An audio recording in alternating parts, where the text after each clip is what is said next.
அப்போ நம்மலாம் ஏற்கனவே உண்டு. நம்ம வீட்டில் ஃபோன் எப்போ வரும் அப்படின்னு. இன்னைக்கு ஒருத்தருக்கு கையில் ஒரு ஃபோன் அடிக்க போய் பையில் ஒரு ஃபோன் அடிக்க ஆகிப்போச்சு, 2 ஃபோன். அதே போல வாகனங்கள் எப்படா டவுன் பஸ்ஸில் போகணும்னு ஏக்கமாக இருக்கும். டவுன் பஸ்ஸில் போகிறவங்களுக்கு ரூட் பஸ்ஸில் எப்போ போகணும்னு ஏக்கமாக இருக்கும்.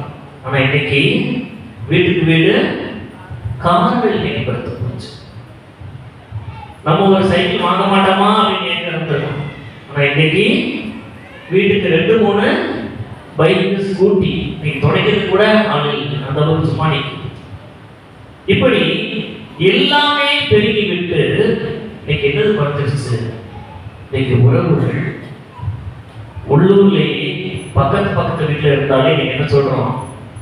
யார் வீட்டுனாலும் போய் விளையாடு, ஆனா எங்க மட்டும் போயிடாத, எங்க மட்டும் போயிடாத. சொல்லுங்க, நம்ம சொல்றது தானே. எங்க மட்டும் போயிடாத,